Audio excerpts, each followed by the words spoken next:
Welcome to the fish tank.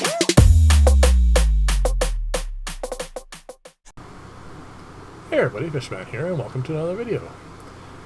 Here is the wood frame tank. It's been a couple weeks now that I put this together. I put it together with plumber's putty as the sealant, and the water pressure was going to hold the glass up against it and remain leak-proof.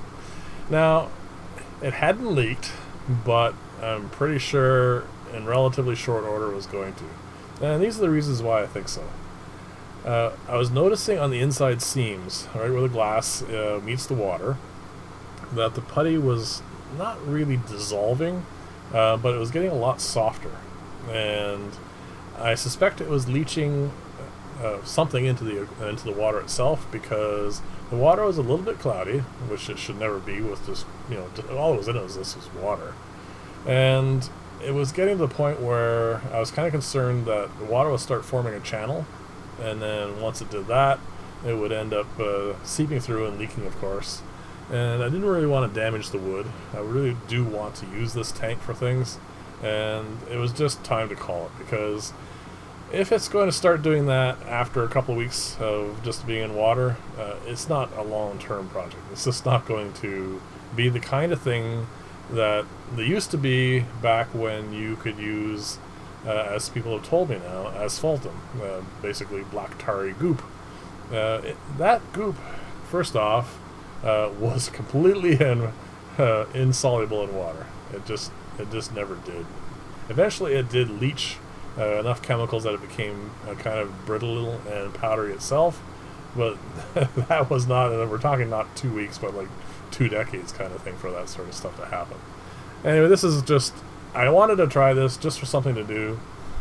Obviously, in this day and age, the best thing to do is seal it with silicone, and that's what I'm going to do here now. To get to that point, though, I have to get all this stuff off. Actually, this is kind of interesting right here. As I'm pulling this off, I was noticing this part here was not even anywhere near the water. This is underneath the tank, but I was noticing that it was kind of crumbly. I mean, when I originally put this stuff on, it was a putty, and it was easily moved around and malleable and everything. At this point, though, it was already starting to lose some of its elasticity, and that's just not good. I mean, come on, we're only talking like 2 weeks. Actually, I'm not impressed with this putty at all, even if for using what it's intended to use for. Once it's exposed to water, it just doesn't seem to hold as it should.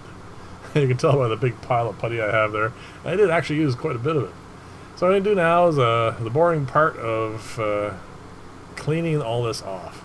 And that's actually another thing I noticed as a difference between this and using silicone. It was actually a real nuisance to get everything off of this without leaving any kind of fingerprints or little pieces of it. I had to go over it quite a few times. I was actually very glad that this is a small tank, because if this was something large, it would have taken me forever to clean this.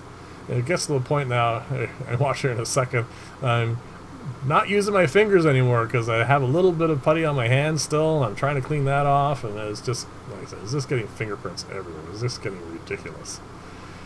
But I eventually do get it all clean. This is the bottom sheet, and we're going to get ready now to put it together into the aquarium itself.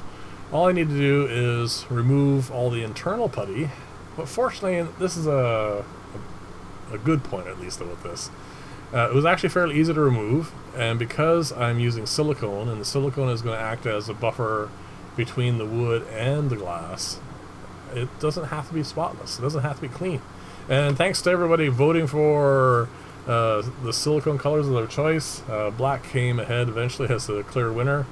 And because it's going to be black, those little flecks of remaining putty are completely irrelevant. I didn't have to sand this down and reseal it or anything.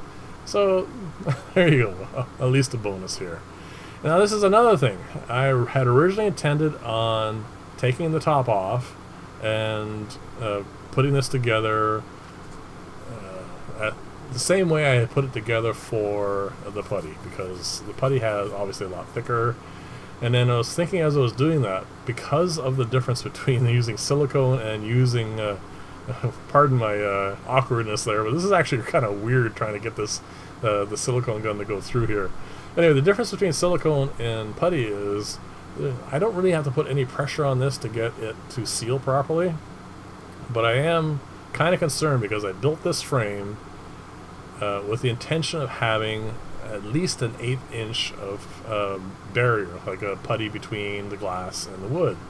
And the silicone probably won't take up that much. So I knew for a fact that I would have to put this together all in one go.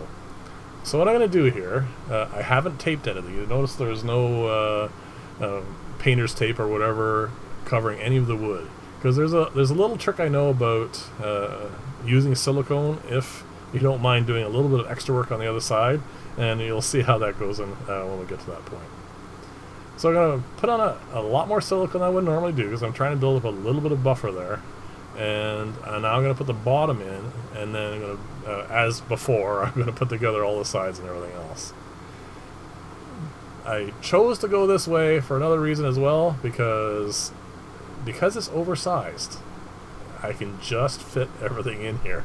I actually did a dry run. I put all the pieces together just to make sure it would fit and wouldn't have any awkward parts where, oh crap, the last piece won't fit in or something, and we're all good. The other dilemma I kind of had as I was doing this is how much silicone to squeeze out. I remember when I had my original old tank. I mean, this is a memory from a long time ago. I'm not going to tell you how many years, but it was long enough ago that it's certainly not an accurate memory. But I seem to recall in the old steel frame tanks, the asphaltum is not a complete seal on the bottom. You can actually see a bit of a wavy line. Obviously they didn't put it together and then have it completely trimmed like they do in modern tanks.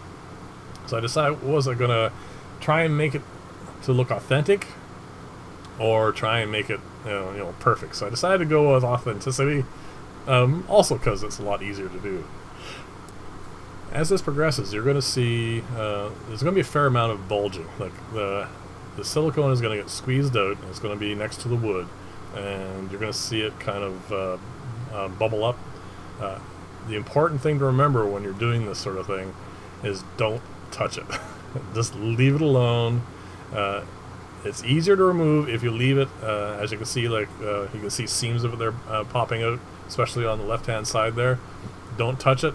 Let it dry, and then it's actually very little difficulty whatsoever to take that off. And you'll see what I mean when we get to that point.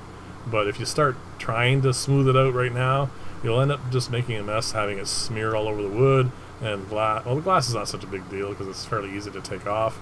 But when it gets onto the wood, I didn't really want to end up having to sand this down, and especially those awkward angles. And then when you start trying to sand something next to glass, it just gets to be even a bigger pain because you're going to have to tape the glass so it doesn't get scratched. And it's just simpler just to leave it alone. And actually, it went together pretty straightforward. My only big gap is on these two end pieces.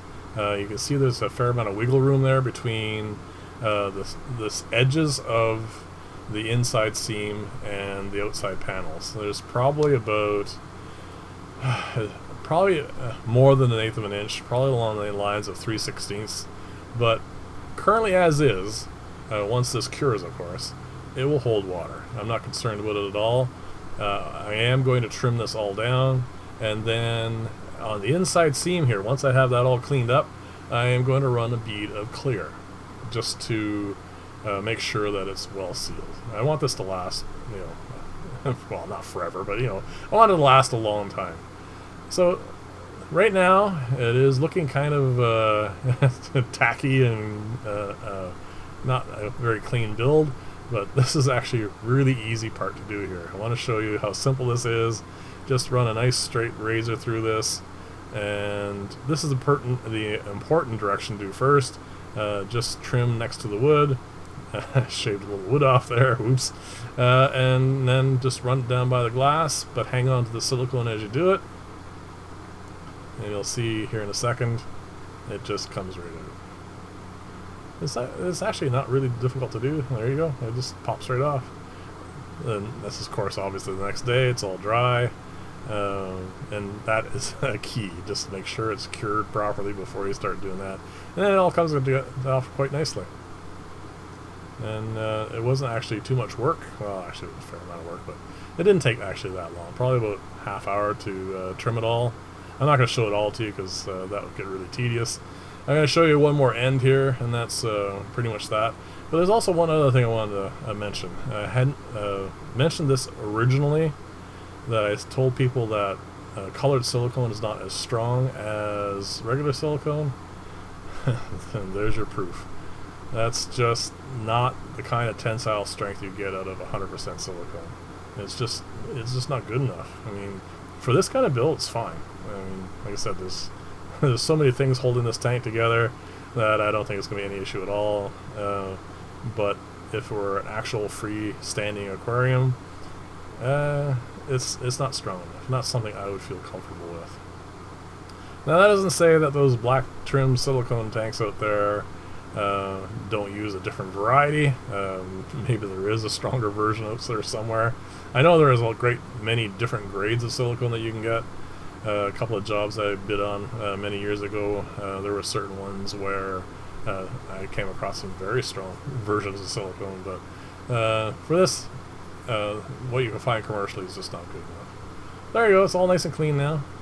And I'm going to put a bead on the inside of this and also get it ready for filling. I'll probably do a quick video on that next Wednesday, because I also want to thank everyone for I've crossed 9,000 subs, and I definitely want to do a giveaway for that. I haven't done it yet, so next Wednesday I'm going to probably show this filled with water and talk about that, and in that video we'll get you to do the usual.